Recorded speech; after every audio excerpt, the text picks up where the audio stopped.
로마서 8장 28절 우리 같이 시작.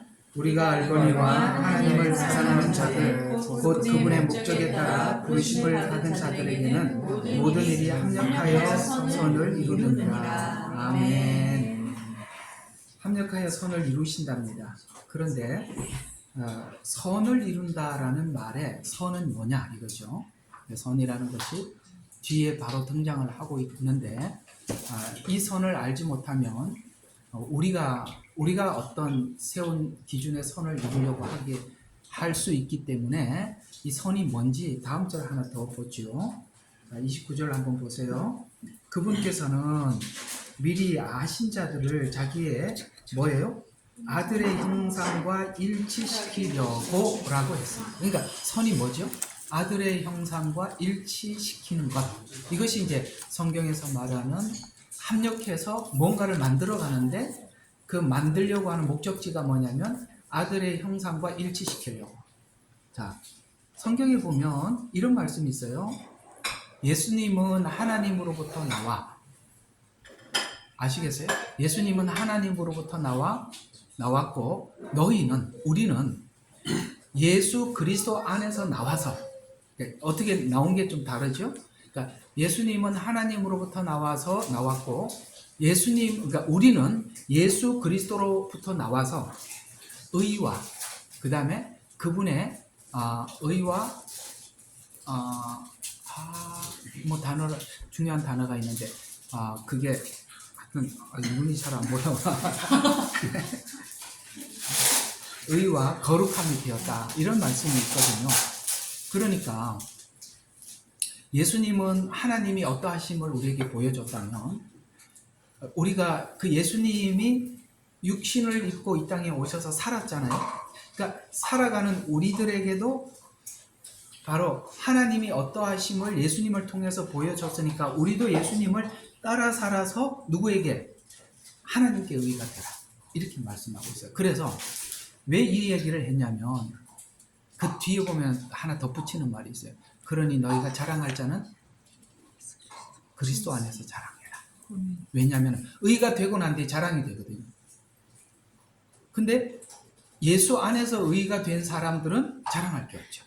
왜? 이해가 가죠.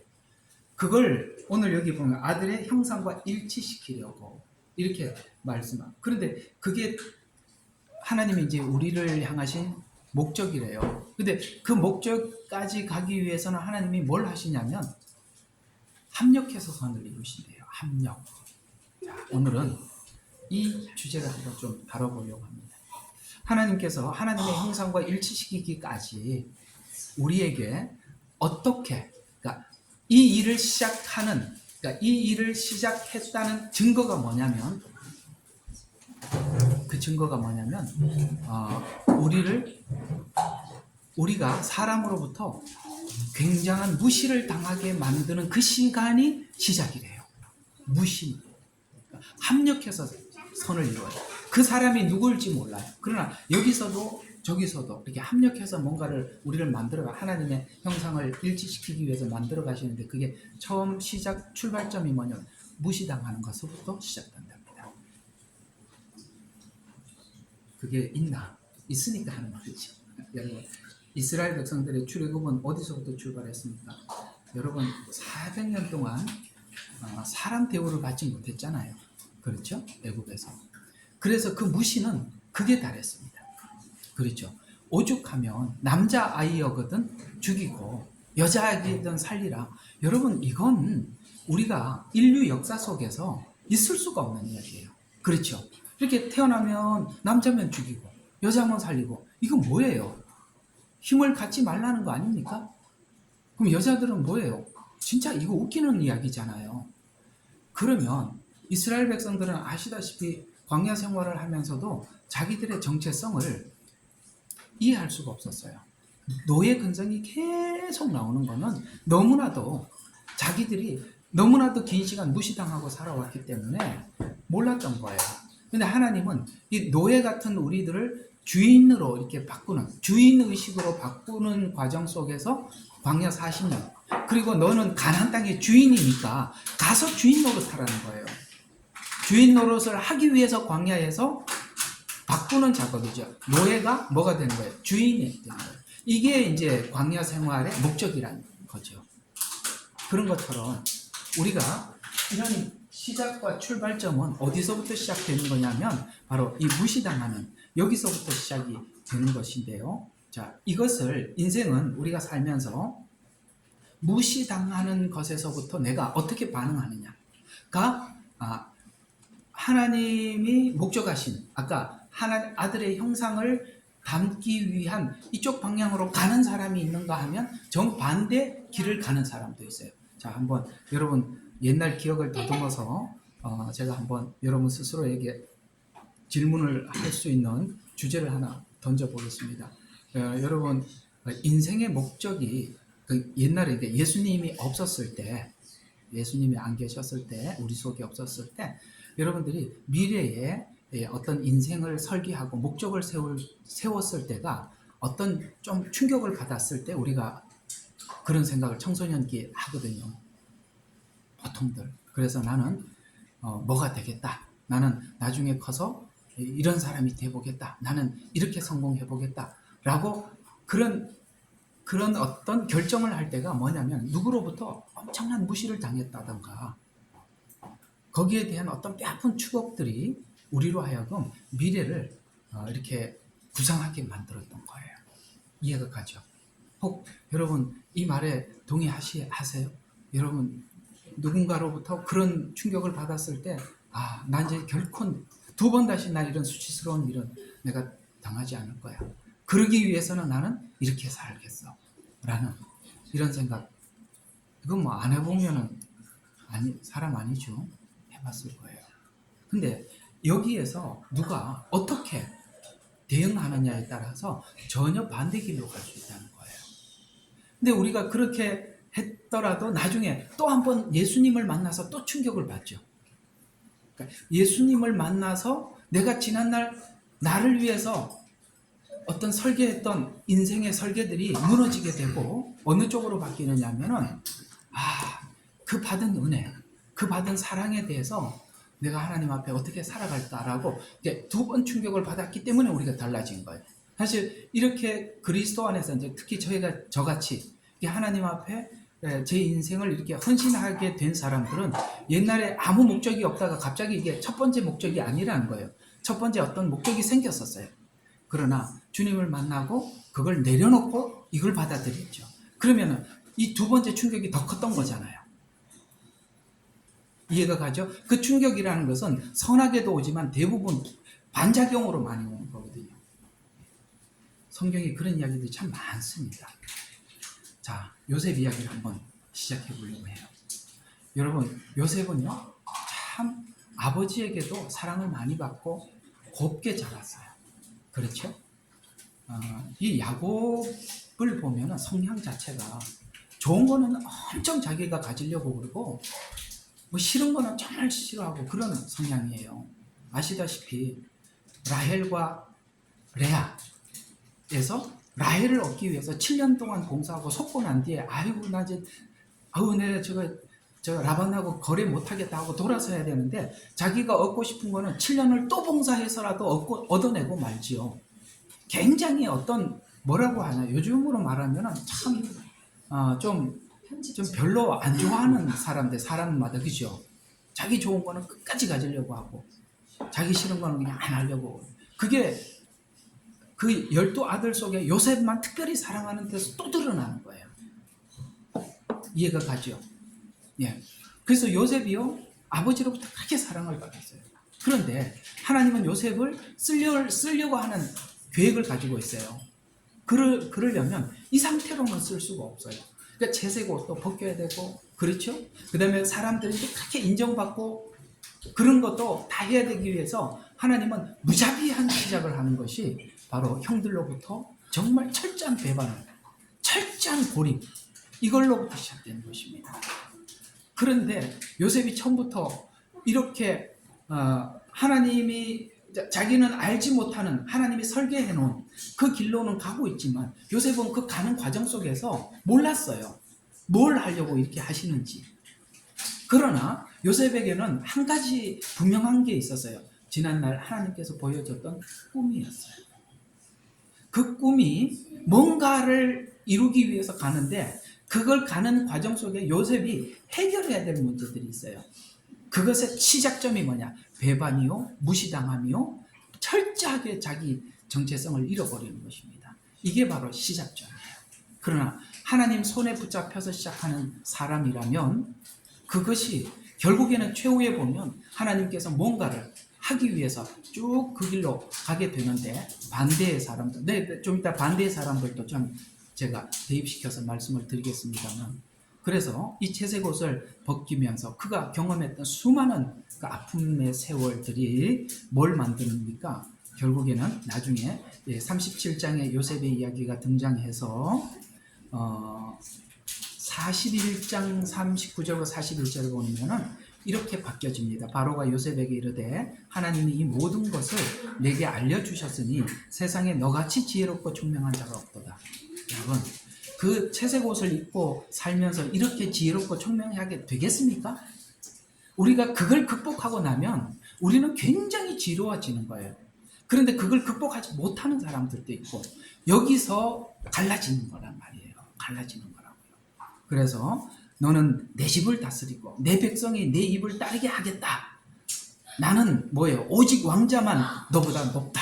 실무는 너에게 다 준다. 라고 그렇게 총리 대신이 되었던 것입니다. 지금으로 말하면 바로는 왕이라는 직책만 있는 것이고 실무는 누가? 요셉이 담당했던 것이죠.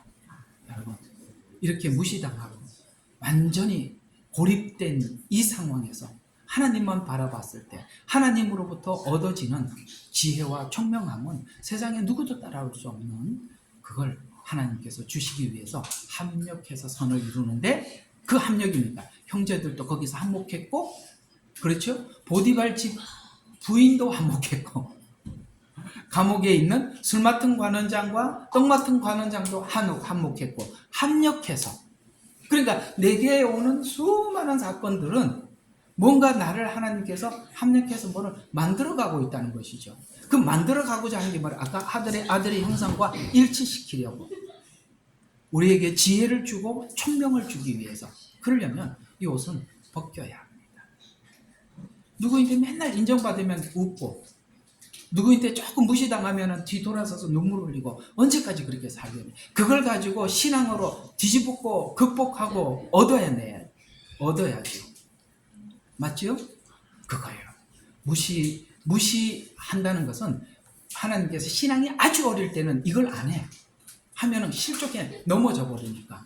그러나 조금 상황이 그렇게 하면 그때부터 교육이 돼요. 그러니까 우리 여기 엘이 있잖아요.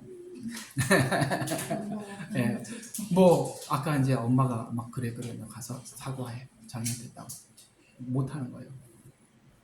저기다 저런 상황에서 어떻게 요셉처럼 시작하겠습니까? 아무것도 못 하는 거예요.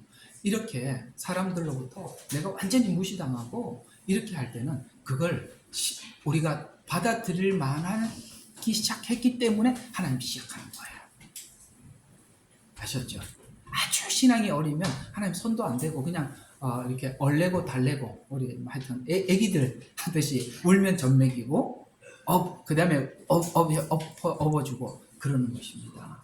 그러나 내 신앙생활 과정 속에 이런 일이 하나님께서 시작한다는 것은 하나님께서 나를 그만큼 알아주시는구나, 인정하시는구나 이렇게 생각하시고 감사하게 여기면 좋겠어요. 욥의 이야기도 그렇죠. 정말 욥은 하나님께서 세우시는 그 과정 속에 정말 하나님도 자기를 무시하는 것 같은 말을 안 해요. 하나님이 아무리 하나님 앞에 죽을 지경이라고 얘기를 해도 하나님이 말 한마디 안 해요. 야, 정말 그거 얼마나 어려운지 몰라요. 그렇지 않아요? 하나님 한 번만 나한테 좀 나타나서 나한테 좀 이해 좀 시켜달라고. 왜 하나님이 아무 소리 안 하고 옆에서 말을 하는 친구들은 정말 짜증나는 친구들 옆에서 계속 그런 이야기를 하고 있어요. 근데 그 안에서 뭐가 엄청난 움직임이 있는 거예요. 자기 속에 뭔가 새로워지는 거예요. 지난날 과거에 사고했던 사고가 달라지고 있는 거예요. 여러분 그런 거예요. 잠 못 이루고 밤새도록 골똘히 고민해야 되는 이런 엄청난 상황들은 우리가 지난날 가지고 있는 이 사고가 빠져나가고 하나님의 지혜와 지식으로 새롭게 그러려면 엄청난 이게 아니면 우리는 스스로 못 빼니까 하나님 그렇게 빼게 하는 거예요. 욥이 그렇지 않습니까? 그래서 1장에 보면 타인을 세워주고 죄를 정결케 하고 거룩하려는 욥의 시련을 겪으면서 그는 성숙해져 가는데 나중에 이제 42장에 쭉 가보면 하나님께서 묻죠. 뭘 묻느냐면 네가 종이냐 주인이냐 이걸 묻는 거예요. 네가 내가 이걸 만들 때 네가 이걸 아느냐 이렇게 물은 것은 욥 당연히 모르죠. 이 질문의 의도가 뭐야? 아버지의 의도가 뭐냐면 너 주인이야. 네가 알아야 돼. 이런 이야기가 담겨 있는 거예요. 성경이 조용히 좀 해주세요. 성경이 하고 있는 말을 무슨 말인지도 모르고 맨날 성경 읽어서는 안 된다 이 말이에요. 이해가 가십니까? 자녀란 말이에요. 하나님의 자녀란 말이에요. 그러면 상속자예요. 그렇죠? 주인이에요. 그럼 네가 알아야지. 목사님만 알면 되고 하나님만 알면 되고 그게 아니라 이 말이에요. 우리 모두 다 알아야 되는 거예요. 그렇죠? 베드로도 그렇습니다. 여기까지는 다 시간이 좀 걸려서 그 다음에 극복하지 못한 사람이 있습니다. 무시당했을 때 누굴까? 가인과 사울입니다. 가인 이야기를 좀 한번 해보죠. 여러분 이 가인이 아벨을 죽인 이유가 뭡니까? 시기심 때문에 죽였다고 분명히 성경은 말씀하고 있습니다. 그걸 인정하려고 하지 않아요. 여러분 무시당할 때 시기심이 생겨서 그쪽 방향으로 가버린 거예요. 그래서 내가 너보다 탁월하다는 것을 내가 보여주고 말리라 라고 하면 끝난 겁니다. 아시겠어요? 받아들여야 돼요. 내가 살아있다는 것을 이게 내가 증명해 보이리라 이건 내가 살아있다는 증거고 주님 그렇습니다 라는 것은 십자가에 죽는 일이에요. 그러니까 살아있느냐 죽었느냐에 따라서 전혀 다른 길로 가요. 그래서 여기 이런 이야기 자기 방어를 자기가 하더라는 것이죠. 자기 방어를. 여러분 한번 이 가인 이야기들을 우리가 잘 묵상해 보면서 나도 이런 성향이 여전히 하나도 해결되지 않았다면 이게 심각한 문제거든요. 그럼 한번 쭉 간단하게 한번 보면은 4장 5절에 보면 창세기 4장 5절 경노하며 안색이 변하더라. 무시당하니까 경노하더라. 안색이 변하더라. 그리고 12절에 보니까 도피하고 유랑자가 되어 사람들과 연합하기 힘들어지더라. 이렇게 고립돼 가는 거예요. 스스로 자기가 그렇잖아요. 도피 유랑자 그 연합하기 싫어요. 그러면 어떻게 됩니까? 사람들과 함께는 살아야 되고 연합은 안 되고 그러면 뭐 어디에 세력을 키워야 되는 거예요. 그래서 사람들이 돈 벌려고 그러고 힘을 가지려고 하는 거예요. 아시겠습니까? 스스로 고립되고 있는 거예요. 그게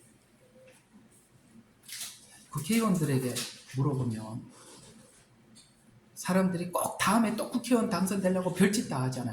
그래서 물어봐요. 왜 그렇게 하려고 하느냐?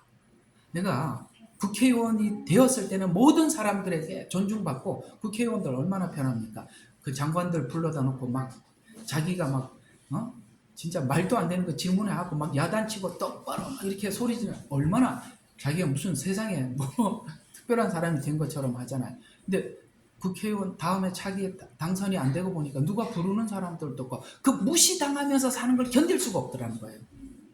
가인이 돼버린 겁니다. 그거예요. 연합할 수는 없어. 왜? 너무 인간성이 더러우니까 사람들이 같이 하고 싶지를 않아. 그러니까 그렇다고 사람들과 더불어 살지 않을 수는 없어. 인간은 사회적 동물이에요. 그러니까 어떻게 돼? 스스로 자기의 권위를 높여야 돼. 그래서 그 뒤에 계속 나옵니다. 성을 쌓고 17절이야. 그 다음에 두 아내를 얻고 왜 두 아내를 얻은지 아시겠죠? 네, 자기 쾌락을 위해서 그런 겁니다. 가축을 기르고 생계를 위해서 거기다가 하프와 오르간을 연주하고 그래서 환락에 빠지는 거예요.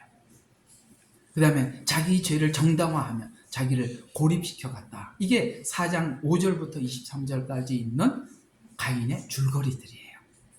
이렇게 사람들이 여기 있는 이 이야기들 가만히 봐요. 성을 쌓는다는, 자기 권세를 얻는다는 거예요.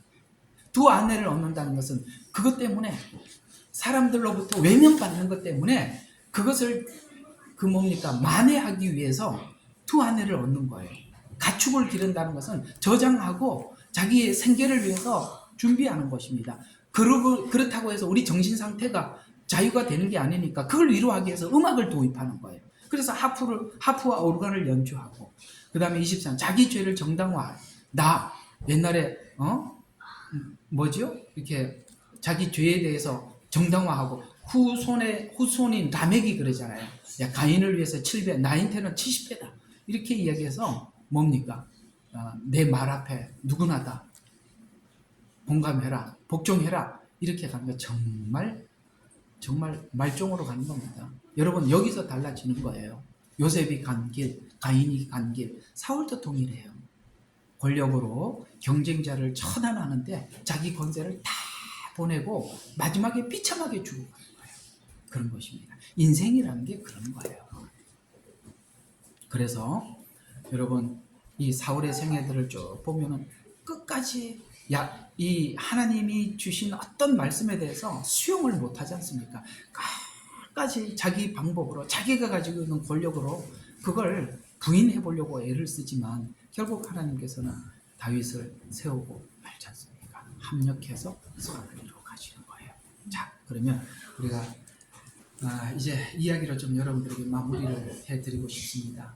여러분, 우리가요, 하나님께서 우리가 무시를 당하게 하신 때는, 오늘 아까 요셉과 욥의 이야기를 간략하게 예를 들었습니다만 목적이 있다는 것이죠. 오늘 금방 읽었던 게 뭐라고요? 선을 이룬다. 어떤 선? 아들의 형상과 일치하게 하려고. 예수님 마음을 우리가, 그러니까 아들의 형상은 뭐냐면 창세기에서 나오는 하나님의 모양과 형상대로 지었는데 우리가 그걸 다 잃어버렸는데 그걸 다시 찾아주려고 하는 거예요. 그렇게 하려고 하니까 우리가 가지고 있는 자존심을 버리지 않고는 이게 채워지지 않으니까 하나님이 딱 그거부터 해서, 그래서 이게 이런 게 있어요. 여러분, 누구한테 딱 무시당하고 내가 지금 이렇게 무시당할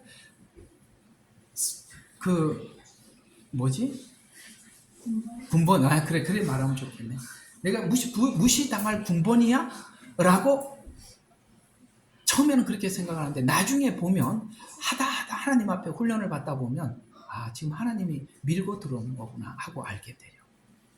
그렇죠. 그때는 그냥 경상도 말로 쑥으리세요. 되게 숙이세요. 아시겠죠? 고개 쳐들지 말고, 고개 들고 한번 맞지 말고 그냥 쑥으리고 끝까지 버티고 낮은 자세로 가시면 돼요. 기어가면 되는 거예요. 저까지 낮은 포복으로 가라 그러면은 낮은 포복으로 가면 되는데 그게 일어서려고 그러다가 또 그렇게 반복되는 거예요. 여러분, 우리가 잊지 말아야 될 것은 사람들에게 우리가 무시당할 수 있어요. 그러나 하나님은 여전히 우리를 사랑한다는 걸 잊어서는 안 됩니다. 아시겠죠? 더 큰 계획, 더 많은 것을 주어주려면 채색 옷을 입혀놓고는 안 되는 거예요. 벗겨야 돼요.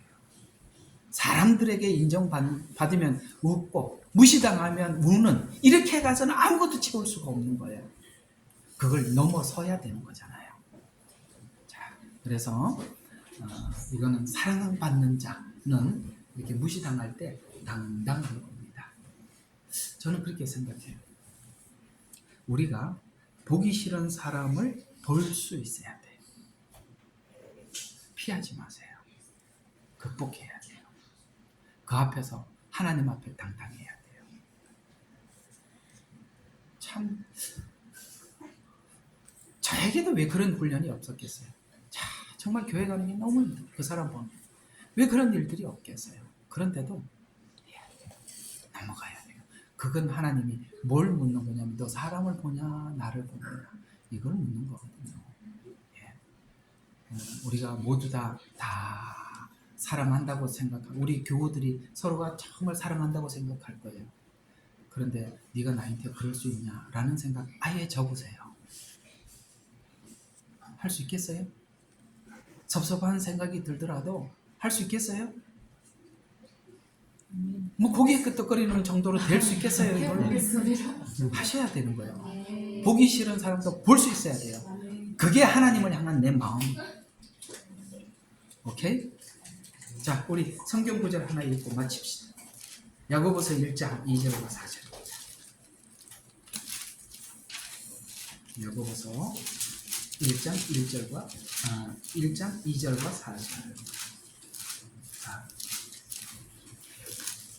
1장 2절과 4절 다 같이 시작. 나의 형제들아, 내가 너희가 여러 가지 시험을 빠질 때면 그것을 모두 기쁨으로 여기라. 이는 너의 믿음의 시련이 인내를 만들어낸 줄 알나이다. 그러나 인내를 온전히 이루라. 이는 너희가 온전하고 잘 갖추어 아무에게도 부족함이 없게 하려 함이라. 아멘. 이 무슨 말이에요? 여기 이 말은 이런 이야기입니다. 너희가 여러 가지 시험에 빠질 때면 이라는 말은 원어로 보면 이 그림 도화지에다가 오만 컬러로 색깔을 막 그냥 이렇게 뿌리는 거예요. 네. 우리가 그려놓은 내 그림이 있어요. 예를 들어서 여기 있는 뭐 혜민이면 혜민이가 알고 있는 자기에 대한 이 그림이 있어요. 사람들에게 나는 이런 사람으로 알려지기를 원하는 내 그림이 있어요. 그렇죠? 네, 그 그림에 대해서 누군가가 탁 공격을 하면 굉장히 기분 나쁘죠.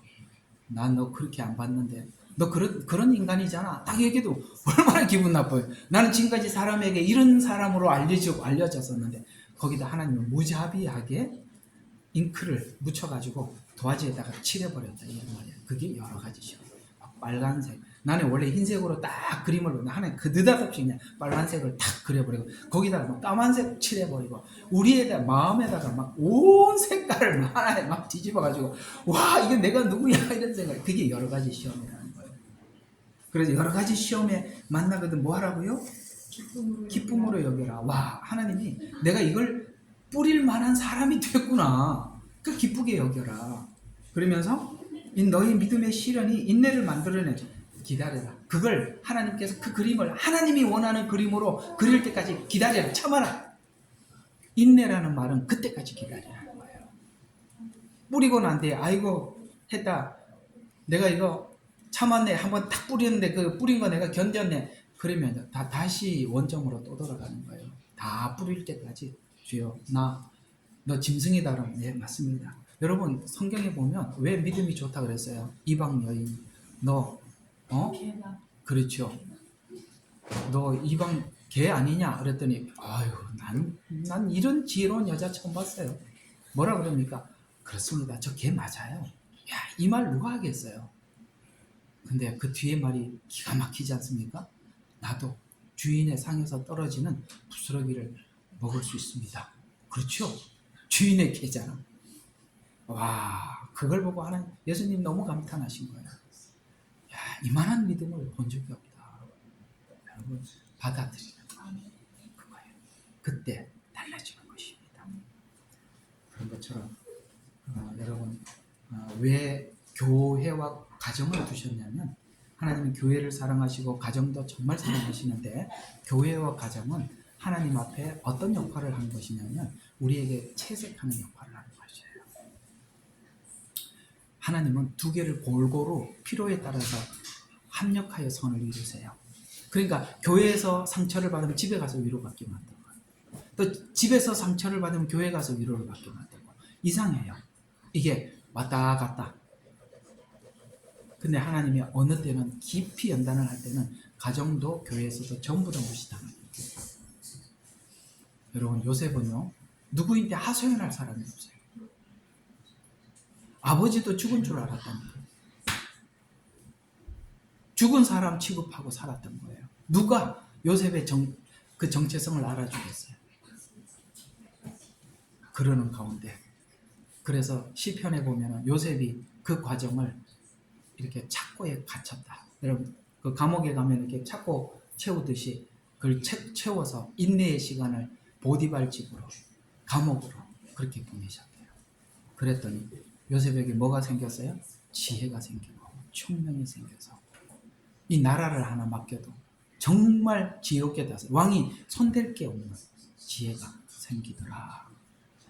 고난이 얼마나 귀한 건지 아시겠죠? 그건 뭘로부터 시작하더라? 무시당하는 것. 기억하시기 바랍니다. 기도하겠습니다.